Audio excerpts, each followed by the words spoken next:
Bonsoir à tous. Alors ce soir, on va passer encore un temps de louange, d'adoration. Et je voudrais vous inviter à déposer tout devant le trône, de louer le nom de l'Éternel, ce nom puissant qui encore aujourd'hui peut faire de grandes choses.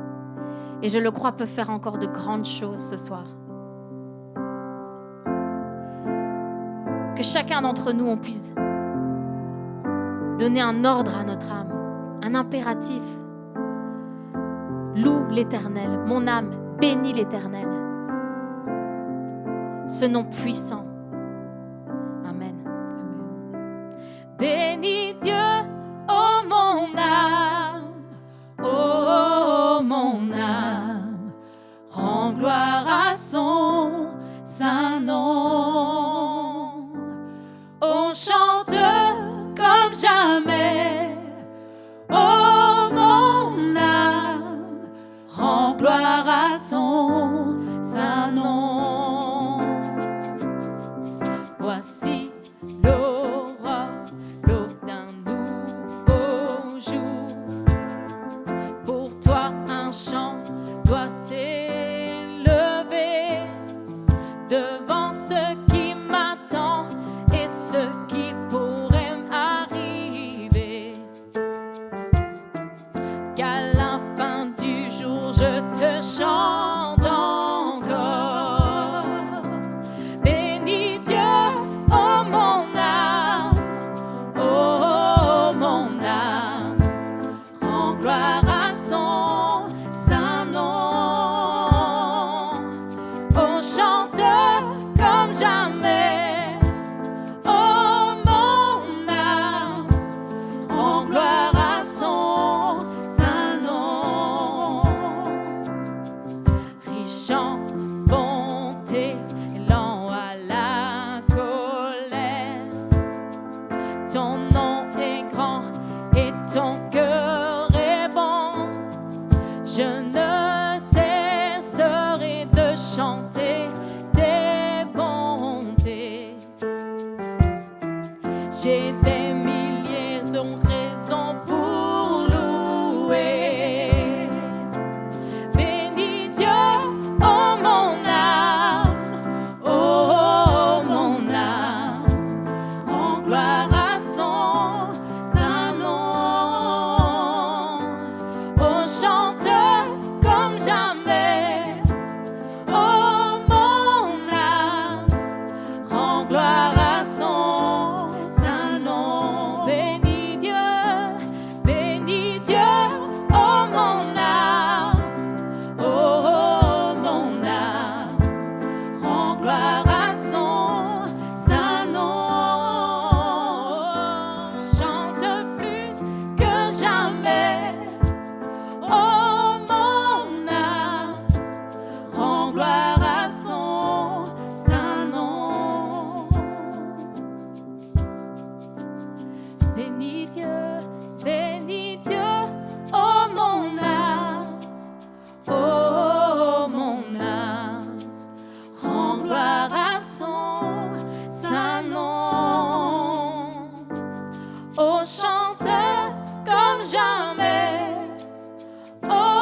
quatre vents.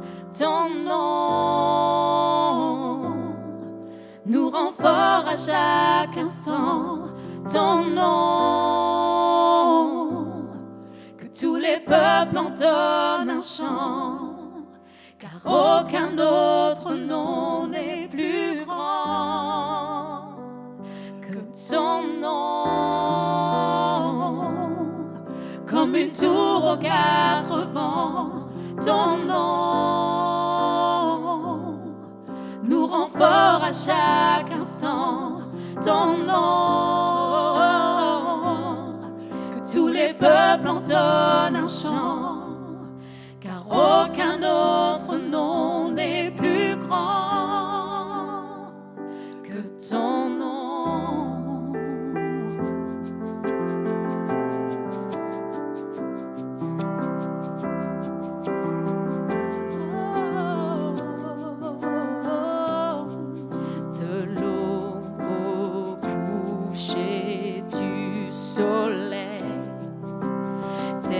Splendeur nous émerveille, et notre cœur d'enfant répond en glorifiant ton nom.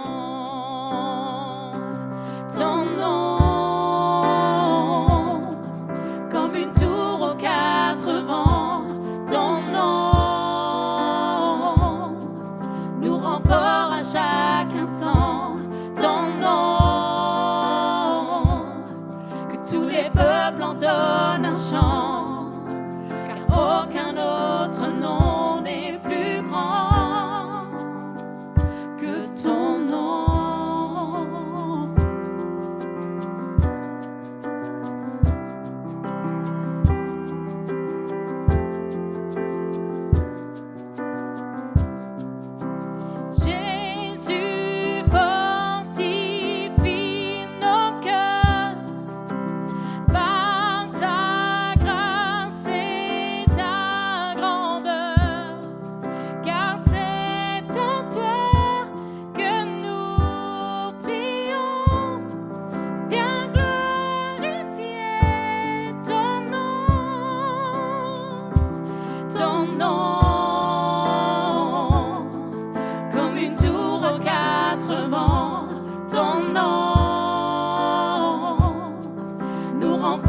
Chaque instant, ton nom, que tous les peuples entonnent un chant, car aucun autre nom n'est plus grand. Ton nom, comme une tour aux quatre vents, ton nom nous rend fort à chaque instant. Ton nom, entonnent un chant, car aucun autre nom n'est plus grand que ton nom. Comme une tour aux quatre vents, ton nom nous rend fort à chaque instant. Ton nom, que tous les peuples entonnent un chant, car aucun autre nom n'est plus grand que ton nom.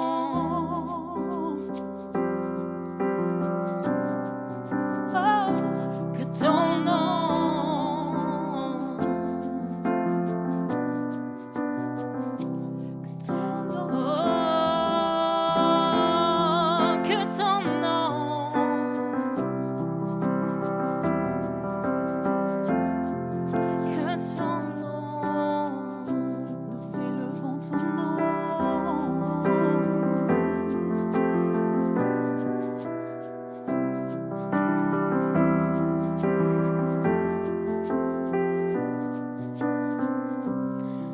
Nous allons maintenant laisser la parole à notre pasteur qui va apporter la parole de notre Dieu, de ce nom puissant qui peut encore faire de grandes choses. Que la parole encore puisse percer vos cœurs. Soyez bénis. Soyez bénis et que chacun d'entre nous puisse être fortifié encore ce soir. Dans ces temps difficiles, dans ces temps de pandémie où on ne voit pas la fin du tunnel, que cette parole puisse être un nouveau souffle, un nouvel élan,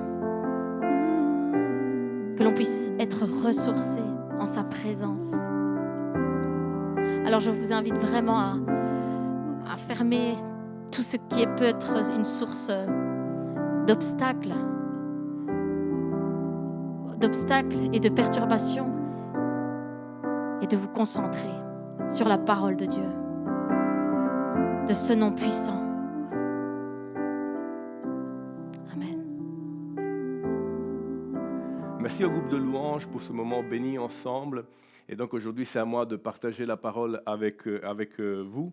Et donc, je vous donne tout de suite le titre de mon message. C'est « Dans l'épreuve, la victoire est à nous ». Et donc, je suis très convaincu de ce que je dis, même si ça peut sembler bizarre dans une époque 2021, plein de problèmes avec la pandémie, avec la crise économique. C'est vrai que c'est compliqué de dire une phrase pareille, mais j'y crois parce que la victoire, c'est à nous. Parce que Jésus-Christ, il est mort à la croix, il est ressuscité et il est vivant et on sera toujours avec lui. Donc, bien sûr, il faut croire en lui, mais j'aimerais démarrer ce message en vous racontant une petite histoire. Ça fait 9 mois que maintenant Noah est arrivé, notre deuxième enfant. Et vous savez, le jour qu'il est né, comme toujours pour tous les enfants, il y a un test auditif à faire. Et donc, on fait ce test. Normalement, ça va vite, rien de particulier. Et le premier jour, on s'est aperçu que le test ne passe pas. Donc, on se dit, bon, peut-être c'est parce qu'il vient de naître, il y a des petits crasses suite à l'accouchement.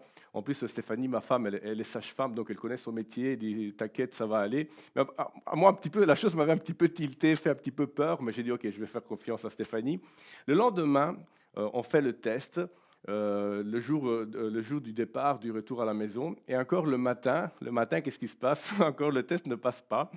On réessaye l'après-midi jusqu'à 5 minutes avant de sortir de l'hôpital. De toute façon, Stéphanie, c'était l'hôpital où elle travaille, donc elle connaissait la machine et le test ne passe pas.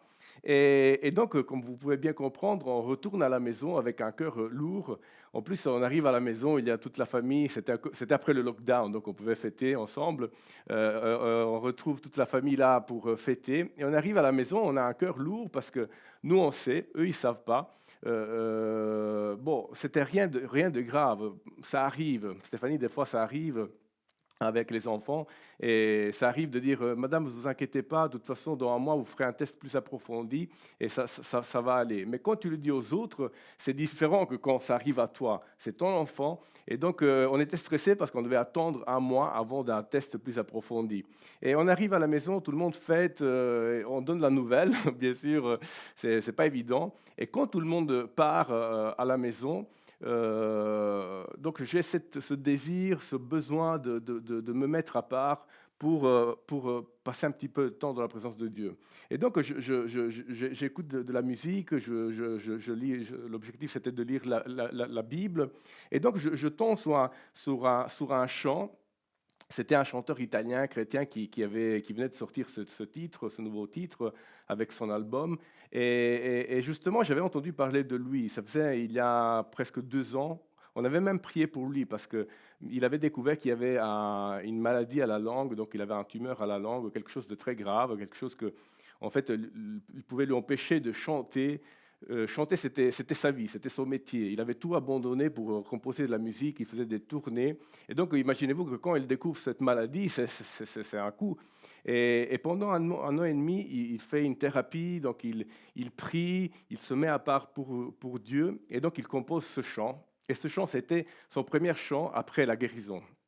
il y a eu une intervention, il y a eu tout un suivi. Et donc, voilà, grâce à Dieu, à travers l'aide des médecins, il est guéri. Il avait un petit problème, mais rien de grave. Rien de grave. Et donc, ce chant, je l'ai traduit pour vous en français. C'est une traduction libre. Et j'aime bien vraiment parce que c'est des paroles puissantes par rapport à l'épreuve. Et donc, ce chant, il dit « Au-delà des montagnes ». Donc, le chanteur, c'est Nico Battaglia. Et le chant, le titre, c'est Io canto ancora, je chante encore. Donc les paroles sont au-delà des montagnes, je vois les ombres des géants, ils sont grands. Au-delà de mes pensées, des ennemis sont apparus, ils sont forts, mais il y a ce mec qui change tout. Je me bats maintenant avec ta parole, avec la Bible. Au-delà des émotions, il est temps d'agir.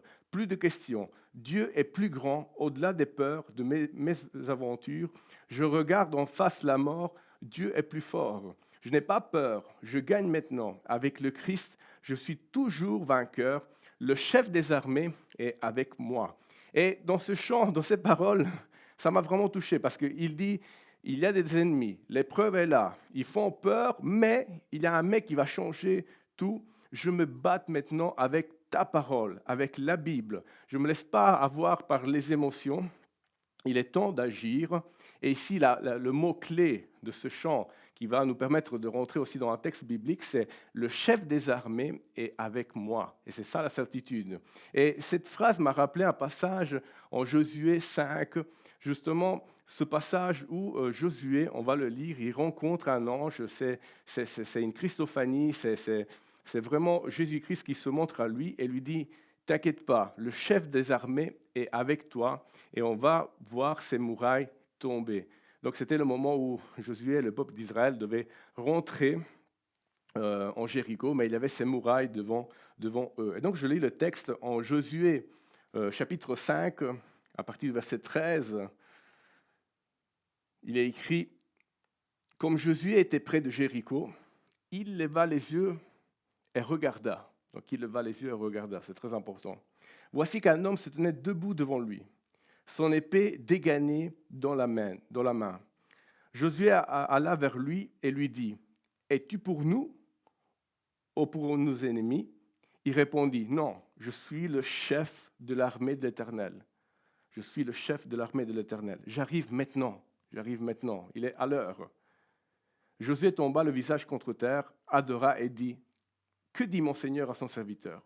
Le chef de l'armée de l'Éternel dit à Josué, « Enlève tes sandales de tes pieds, car l'endroit où tu te tiens est saint. » Josué se conforma à cet ordre. Donc, 2 versets.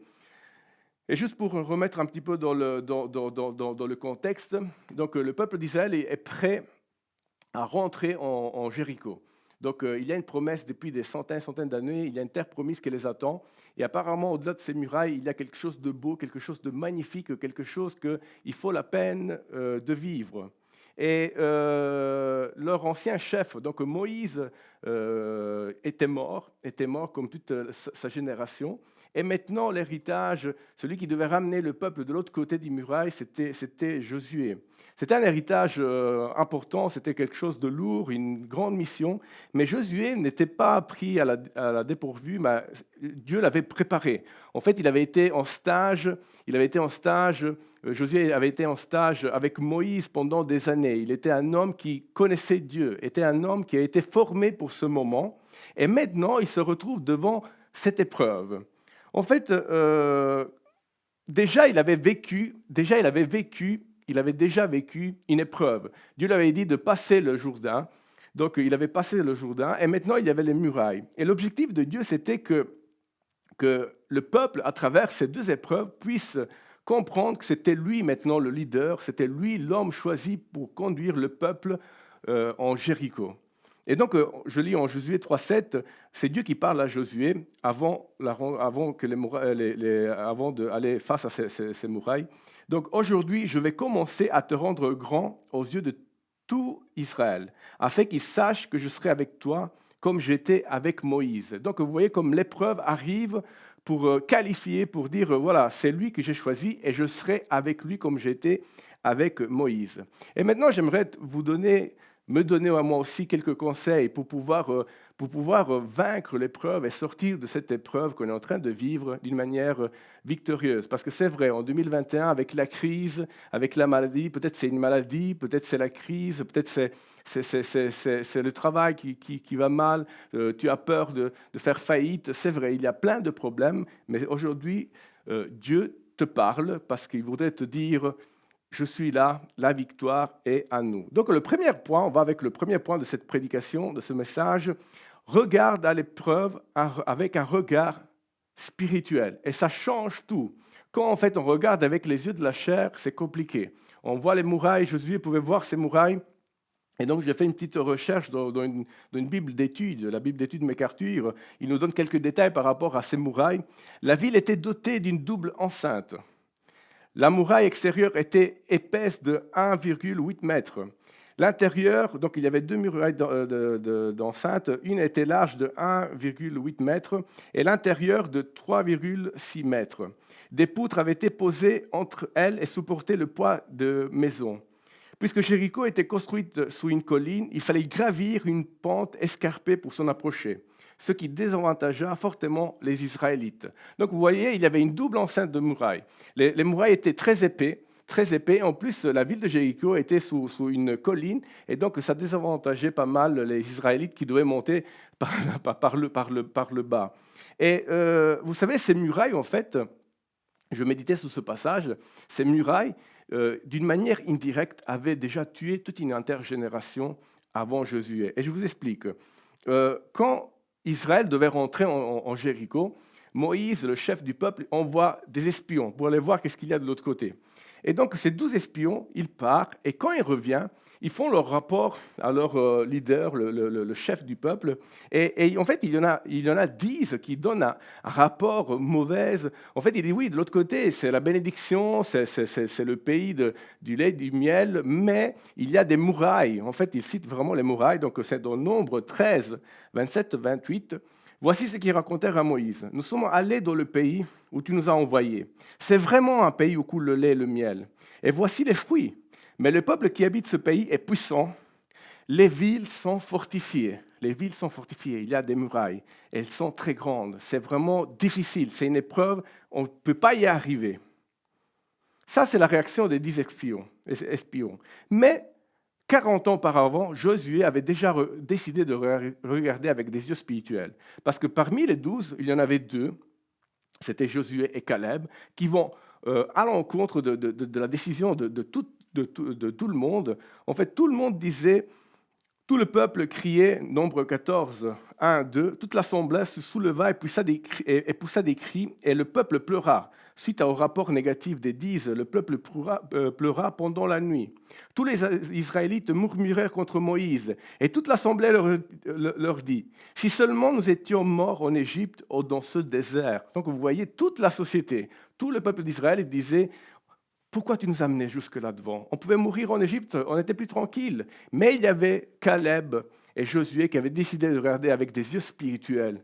Et eux, au verset 9, ils disent au peuple: n'ayez pas peur des habitants de ce pays, car nous ferons d'eux que d'une bouchée. Ils n'ont plus de protection, et l'Éternel est avec nous. Et ça change tout. L'Éternel est avec nous. N'ayez pas peur d'eux. Donc vous voyez, comme 40 ans auparavant, lui, il avait déjà choisi de regarder avec des yeux spirituels à ces murailles, à ce problème. Et c'est l'invitation qu'aujourd'hui Dieu te fait. Tu peux regarder à tes problèmes, à tes situations compliquées, à ta maladie, à ta crise financière, avec un regard humain. Quand il y a un regard humain, comme on a vu dans le chant, il y a des émotions négatives qui arrivent. On se sent impuissant, on se sent triste, on se sent découragé. On a déjà perdu la bataille parce qu'il y a ces émotions qui viennent nous ensevelir avant que le problème tombe. On se sentait mal quand on a compris que Noah avait un petit problème. D'ailleurs, pour l'histoire, je ne sais pas si je l'ai dit au début, je ne pense pas, mais voilà, après un mois, on a découvert que ça allait, tout s'est bien passé. Aujourd'hui, il entend même très bien.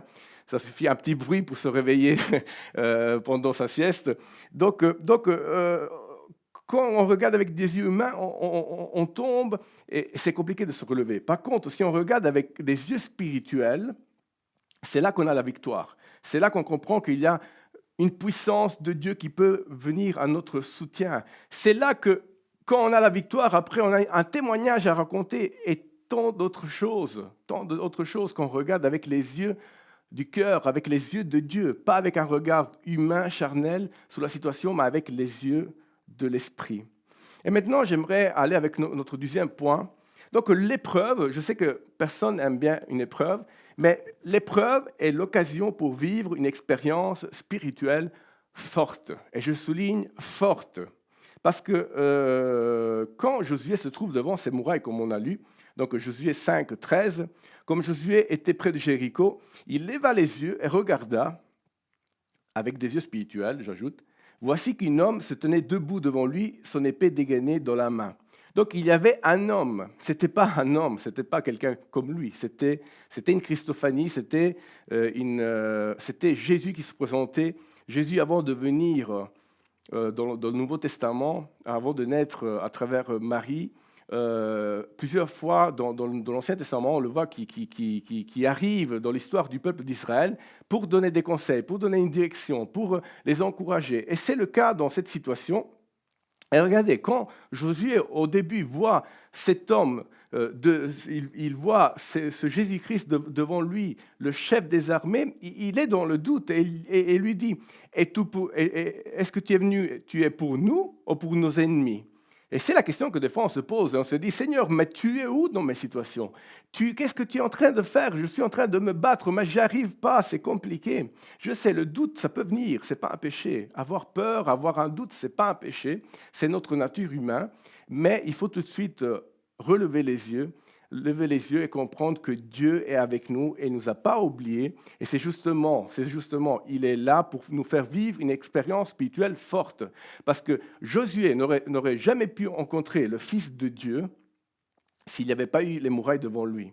Donc vous comprenez comme l'épreuve, même si personne ne veut passer par là, il nous permet de vivre des moments forts avec le Seigneur. Vous pouvez parler avec plusieurs chrétiens qui ont vécu des situations compliquées, liées au Covid ou à des autres maladies. Et c'est là que Dieu a donné des révélations et des choses puissantes qui ont aidé pendant le ministère de toute une vie. Je me rappelle à quelqu'un qui était passé à l'école biblique, il racontait ça. Pendant 1 an et demi, il est resté à la maison, il se posait plein de questions, mais c'était les meilleures années où il a vraiment pu saisir la volonté de Dieu, des choses profondes qu'il n'aurait jamais compris s'il n'y avait pas eu cette épreuve. Bien sûr, on espère que ça arrive jamais, mais l'épreuve, une fois qu'il arrive, ça peut être aussi une bénédiction.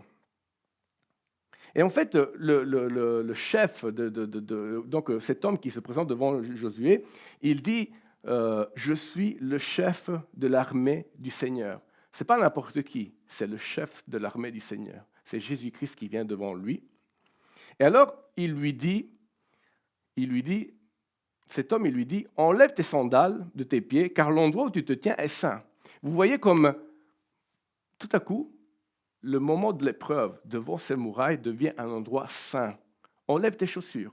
En fait, le Seigneur il te dit, je sais, tu es dans l'épreuve, tu es en train de galérer, mais oublie certaines choses et rends-toi compte que tu es là et on peut vivre des grandes choses ensemble. Je veux te donner des paroles, je veux te donner te faire comprendre les profondeurs de Dieu à travers cette situation.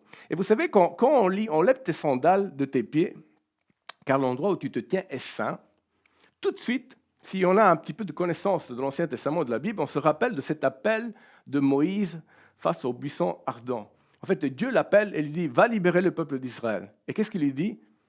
Il lui dit « Enlève tes chaussures parce que l'endroit où tu te tiens, c'est un endroit saint. Je sais que c'est un moment difficile, c'est l'épreuve. Je te demande d'aller en Égypte et aller libérer mon peuple. Ce n'est pas une promenade, de bonne santé, mais je suis là. Dans cette épreuve, je vais t'apprendre beaucoup de choses. Je vais t'apprendre que je suis un Dieu fidèle, un Dieu puissant, un Dieu qui fait des miracles, un Dieu qui change l'histoire, un Dieu qui nous a réservé un endroit éternel. C'est le paradis, c'est la terre promise. Commence sur terre, mais c'est là qu'il faut y arriver. C'est là l'objectif. C'est là l'objectif. Et quand j'étais relire ce texte en Exode 3, en fait, cette phrase « enlève tes sandales » est suivie d'une autre déclaration très puissante de l'Ancien Testament. « Je suis le Dieu de ton père, le Dieu d'Abraham, d'Isaac et de Jacob. » Ces trois gars-là, Abraham, Isaac et Jacob, c'est des hommes de foi. C'est des hommes qui ont vécu des choses extraordinaires avec le Seigneur, mais c'est des hommes qui sont passés par des épreuves. Ils sont devenus des géants de la foi. Pourquoi? Parce qu'ils sont passés par des épreuves. Si on pense à Abraham, on lui dit quitte son pays, il quitte le pays, il quitte sa famille pour aller vers un endroit. C'est un homme, c'est le père de la foi. Pourquoi? Parce qu'il a vécu des épreuves. Si on pense à cet Isaac qu'on demande à Abraham de le tuer sous l'autel, c'est de la foi, c'est des épreuves. Si on pense au changement qu'il y a eu dans la vie de Jacob, il a vécu des épreuves avec son beau-père, il a vécu des situations compliquées. Mais dans ces situations, il est devenu un homme de Dieu. Et c'est aussi pareil pour les femmes. Si on prend aussi le Nouveau Testament, par exemple, l'histoire de la fille de Jairus, cette jeune fille de 12 ans qui a une maladie, elle meurt. C'est grâce à l'épreuve que Jairus a compris la puissance de Jésus-Christ. Jésus arrive et la ressuscite. Pierre qui marche sous les eaux, il y a une tempête, il y a la peur, on pense de mourir. Jésus arrive et lui dit « descends du bateau et marche sous les eaux ». C'est grâce à l'épreuve qu'il a pu vivre ce miracle. Ou par exemple, la pêche miraculeuse, c'est après une nuit d'échec où il y a eu une crise financière cette nuit. En fait, on n'a rien pêché, c'est rien. On arrive ça se termine la pêche. Jésus arrive et il dit, dans l'épreuve, il dit vas-y, lance les filets de l'autre côté et il y a le miracle. C'est quand il y a eu la faim, quand le peuple n'avait pas de manger, que Jésus dit amenez-moi le poisson et le pain et je veux le multiplier. Donc vous voyez comme dans la parole de Dieu, il y a toujours des épreuves, mais il y a toujours une manière de voir le surnaturel de Dieu. Mais c'est grâce aux épreuves. C'est grâce aux épreuves. Et donc on a dit, regarde l'épreuve avec des yeux, avec un regard spirituel. Deuxième point, l'épreuve c'est l'occasion pour vivre une expérience spirituelle forte. Et troisième chose, l'épreuve doit nous pousser à prendre les armes spirituelles. J'ai prêché il n'y a pas longtemps sous Éphésiens 6, mais juste pour vous rappeler, l'apôtre Paul il nous dit qu'on a des armes spirituelles. La ceinture de la vérité, la cuirasse de la justice, les chaussures du zèle, le bouclier de la foi, le casque du salut. Et c'est sous cette arme qu'on va se focaliser aujourd'hui, l'épée de l'esprit, c'est-à-dire la parole de Dieu. En fait, cet homme qui se présente devant Josué, il arrive avec une épée dégainée. J'espère de bien le prononcer. C'est la première fois que j'entendais ce mot. Voilà, avec ma langue italienne, en italien, c'est sguainato. En français, c'est dégainé. Donc, j'espère en tout cas. Et donc, il y a cette épée dégainée devant lui. Et dès que j'ai vu cette image de cet homme avec cette épée, je me suis tout de suite rappelé des armes spirituelles. Et effectivement, la parole de Dieu devait être une arme que Josué devait utiliser au quotidien. Ce n'est pas moi que je le dis, c'est la parole de Dieu toujours en Josué 1:8. Il est écrit que ce livre de la loi ne s'éloigne pas de toi. Médite-le, pas seulement tiens-le à la maison, sous ta table chevet, de temps en temps tu enlèves la poussière. Non, médite-le, passe du temps là-dessus. Essaye de comprendre ce que je veux te dire jour et nuit pour agir avec fidélité conformément à tout ce qui est écrit. Car c'est alors que tu auras du succès dans tes entreprises. C'est alors que tu réussiras. C'est seulement quand tu auras médité la parole de Dieu que tu pourras être victorieux en chaque épreuve. C'est alors que tu réussiras. Et quand on dit on réussira, les épreuves sont là aussi dedans, parce que l'échec, l'épreuve, la situation compliquée fait partie de la vie, c'est la normalité de la vie. Et donc, c'est en prenant la parole de Dieu. Justement, Josué devait le faire dans son quotidien. C'était dans la Torah qu'il y avait des promesses de Dieu.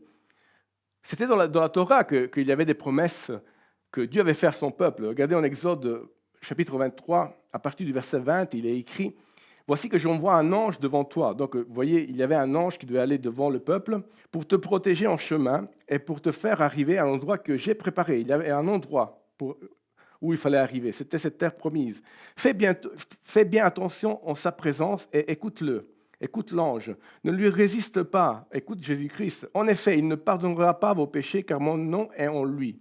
Mais si tu l'écoutes et si tu fais tout ce que je te dirai, je serai l'ennemi de tes ennemis et l'adversaire de tes adversaires. Mon ange marchera devant toi et te conduira chez les Amoréens, les Hittites, les Pharisiens, les Cananéens, donc la terre promise, et je l'examinerai, donc je le vaincrai. C'est Dieu qui rappelle des promesses dans la Torah, dans la parole de Dieu. Et c'est ça que Josué devait faire, aller dans la parole pour se rappeler de ses promesses. Parce que des fois, c'est vrai, les épreuves nous font perdre, ils font oublier ce que Dieu nous a déjà promis. Donc encore dans la Torah, Josué aurait pu lire de comment Abraham, Isaac, Jacob et même son cher Moïse avaient fait avant lui. Tous les quatre s'étaient trouvés devant des épreuves avec leurs femmes, avec leur famille, avec leurs enfants, avec leur business, avec leur église. Tout le monde s'était trouvé dans des situations compliquées. Et donc c'était là qu'il fallait voir comment ils ont réagi à ces situations. C'est normal, on peut être fâché, on peut être triste, mais tout de suite, on doit tout de suite reprendre l'épée il faut reprendre l'épée pour rebondir sous l'épreuve. Dans la Torah, Josué aurait aussi vu comment accepter la volonté de Dieu. Parce que des fois, même si on ne veut pas, Dieu a décidé de certaines choses et il faut les accepter. Et des fois, c'est compliqué. Quand, par exemple, il y a une maladie, quand on doit, par exemple, accepter le départ de quelqu'un, c'est compliqué. Mais c'est dans la parole de Dieu qu'on y arrive à comprendre et accepter le plan parfait de Dieu. Le plan parfait de Dieu. Et maintenant, la question qui fait mal, qui coupe même les oreilles en parlant d'épée, c'est quand la dernière fois que tu as pris ton épée? C'est quand la dernière fois que tu as lu ta Bible? C'est peut-être le moment d'y revenir et de ressaisir cette arme qui nous permet de combattre l'ennemi, l'épreuve. Et bien sûr, il y en a des autres comme on a lu, mais aujourd'hui, c'est sur celle-là que je veux me concentrer. Et donc, on arrive à la fin de ce message, la conclusion, on peut le crier haut et fort, la victoire est à nous. Vous savez pourquoi? Parce que Dieu n'est jamais en retard. Et aujourd'hui, il intervient dans notre histoire, dans ton épreuve, et il te dit, après avoir choisi comment regarder à l'épreuve, après avoir compris que l'épreuve, ça peut être une occasion pour grandir, après avoir pris l'épée de la parole de Dieu, sache que Jésus est mort à la croix et il a fait tomber ces murailles, ce mur de division qu'il y avait entre nous et Dieu. Notre péché ne nous permettait pas de nous approcher dans cette terre sainte. Mais grâce à Jésus, lui, il a eu la victoire. Et c'est pour cela qu'aujourd'hui, je peux crier haut et fort, la victoire dans l'épreuve, c'est à nous. Parce que je ne sais pas qu'est-ce qui se passera dans ma vie. On a vu dans cette dernière année qu'on n'est rien face à la pandémie, face à la crise sanitaire, la crise économique. Il y a tellement de choses, et les choses qui s'annoncent ne sont pas meilleures que ce qu'on est en train de vivre. Mais la victoire, j'ai une certitude que Jésus a gagné. C'est vrai que souvent, on regarde à l'obéissance et à la foi de Josué qui ont tourné autour des murailles, et on oublie qu'avant de tourner autour des murailles, il y avait eu cette rencontre. Et aujourd'hui, le même Jésus-Christ qui a tourné avec Josué autour des murailles, il les a fait tomber, il est mort à la croix, on l'a fêté il y a quelques semaines, il est ressuscité et aujourd'hui, il est assis à la droite du Père et il nous attend dans l'éternité. C'est ça la bonne nouvelle, c'est ça la victoire, Les murailles sont tombées grâce à son sacrifice. Et vous savez, aujourd'hui, tu peux choisir. Tu sais pourquoi? Parce que quand Josué était face à ces murailles, en fait, la situation était différente par rapport à Moïse. Moïse avait ses ennemis derrière. Une fois, c'était le pasteur Carmelo qui avait donné ce détail. Quand c'était le temps de Moïse, les Égyptiens étaient derrière. Mais maintenant, l'ennemi est devant. Et c'est à eux de choisir à qui faire confiance. Aujourd'hui, l'ennemi est là, tu le vois, mais tu as une solution. Et la solution s'appelle Jésus-Christ. Celui qui est mort à la croix, c'est lui qui nous donne la victoire sur toutes choses. Et j'aimerais clôturer ce message avec ce passage. C'est l'apôtre Paul qui parle en Romains 8, 31-32. Si Dieu est pour nous, qui sera contre nous? Lui qui n'a pas épargné son propre fils, mais l'a donné pour nous tous. Comment ne nous accordera-t-il pas aussi tout avec lui. Verset 35. Qui nous séparera de l'amour de Christ? Sera la détresse, l'angoisse, la persécution, la faim, le dénouement, le danger, oh l'épée. Verset 37-38. Au contraire, dans tout cela, nous sommes plus que vainqueurs. Vous voyez, je l'avais dit au début.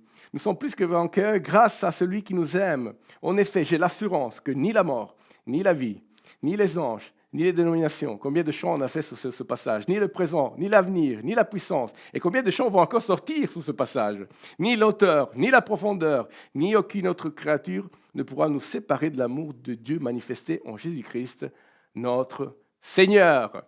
Voilà, on arrive à la fin. Moi, je suis content. J'ai donné aujourd'hui la parole que je crois que c'est vraiment une parole de Dieu. Je l'ai senti fort cette semaine. Et c'est quelque chose que j'ai vécu. Plusieurs fois, on s'est trouvé devant des situations. Et je sais que Dieu a toujours intervenu au bon moment. Le timing de Jésus, c'est le timing parfait. Et justement, comme il dit dans cette rencontre avec Josué, je suis le chef de l'armée de l'Éternel, j'arrive maintenant. Et maintenant, c'est le bon moment. Et donc, j'aimerais prier pour toi, pour moi et pour tout le monde. Seigneur, tu nous as donné cette parole, merci, parce qu'on est plus que vainqueurs en toi. La victoire, c'est à nous. C'est vrai, c'est difficile, c'est compliqué, mais Jésus-Christ est mort à la croix et il est ressuscité et surtout, il nous a réconciliés avec toi pour toute l'éternité. Amen. Voilà, merci d'avoir écouté ce message. Donc, je vous rappelle que pendant toute la semaine, sur les groupes de l'Église, les groupes Signal, on aura des partages, on aura des partages de la parole de Dieu. On espère de revenir bientôt en présentiel. En attendant, que la grâce et la bénédiction du Seigneur soient avec vous tous. Bon dimanche et à bientôt.